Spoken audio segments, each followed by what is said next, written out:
வணக்கம். இன்னைக்கு அற்புதமான ஆடி அமாவாசை நன்னாள். ஆடி அமாவாசையோட மகிமையை பத்தி நம்ம பார்க்கறதுக்கு முன்னாடி ஏன் அமாவாசைய நம்ம அமாவாசை அப்படின்னு சொல்றோங்கிறத பார்க்கலாம். நம்மளுடைய சாஸ்திரங்கள் பிரகாரம் சந்திரனுக்கு 16 கலைகள் இருக்கு அப்படின்னு சொல்லுவாங்க.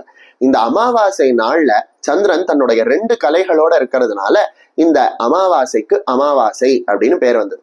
அதே போல விஷ்ணு புராணத்துல ஒரு அற்புதமான ஸ்லோகத்துல அமாஸ்ய ரஷ்மௌ வசதிஹி அமாவாஸ்யா ததஸ்மிருதாக அப்படின்னு சொல்றாங்க. இந்த அமாவாசை நாள்ல சந்திரனானவன் சூரியனுடைய ஆமாசிய கிரணத்துல வசிக்கிறதுனால ஆமாசிய கிரணத்துல சந்திரன் வசிக்கக்கூடிய நாள் அமாவாசிய நன்னாள் அப்படின்னு நம்ம சொல்றோம். இதனாலதான் அமாவாசைக்கு அமாசிய கிரணத்துல சந்திரன் வசிக்கக்கூடிய நாள் அப்படின்ட்டு அமாவாசிய நாள் அப்படின்னு இருந்தது. அது இப்ப அமாவாசை அப்படின்னு மாறிடுச்சு.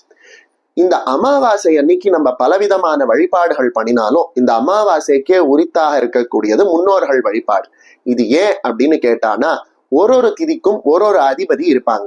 இப்போ எப்படி சதுர்த்திக்கு விநாயகர், அஷ்டமிக்கு பைரவர், ஏகாதசிக்கு மகாவிஷ்ணு அப்படின்னு நம்ம சொல்றோமோ, அத போல அமாவாசை அப்படிங்கிற திதிக்கு அதிதேவதையா இருக்கக்கூடியவர் ஆரியமா அப்படிங்கிறவர். இந்த ஆரியமாங்கிறவர் யாரு அப்படின்னா முன்னோர்களுக்கு அதிபதியாக விளங்கக்கூடியவர். அதனால முன்னோர்களினுடைய அதிபதியான ஆரியமா தன்னுடைய ஆட்சியை செலுத்தக்கூடிய நாள் அப்படிங்கிறதுனால அமாவாசை அன்னைக்கு நம்ம பித்ருக்களை வணங்குறோம். இதே போல வருஷம் முழுக்க 12 அமாவாசை இருந்தாலும் ஆடி அமாவாசைக்கு மட்டும் ஏன் சிறப்பா சொல்றாங்க அப்படின்னா, முன்னோர்கள் தங்களுடைய வசிப்பிடமான முன்னோர்கள் உலகம், அதாவது பித்ருக்கள் உலகத்துல இருந்து கிளம்பி அவர்களுடைய சந்ததியை பார்க்கறதுக்கு தன்னுடைய பயணத்தை தொடங்கக்கூடிய நாள் ஆடி அமாவாசை நாள். அந்த பயணத்தை தொடங்கி அவங்க மகாலய அமாவாசை அன்னைக்கு பூமிக்கு வந்து சேருவாங்க. அப்படி சேர்ந்த பிறகு திரும்பி நம்ம கூட இருந்துட்டு அவங்களுடைய பயணத்தை தொடர்ந்து திரும்பி தங்களோட உலகத்துக்கு போவாங்க. அப்படி அவங்க தங்களுடைய உலகத்துக்கு போய் சேரக்கூடிய நாள் தை அமாவாசை.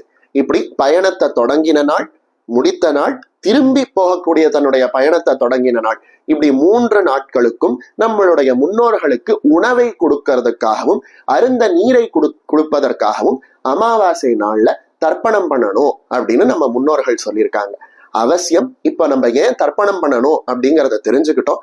அதனால ஆடி அமாவாசையான இன்னைக்கு பித்ருக்களை வணங்கி முன்னோர்களை வணங்கி அவர்களுடைய ஆசியை நம்ம பெறலாம் அப்படின்னு சொல்லி இந்த காணொளியை நிறைவு செய்கிறேன்.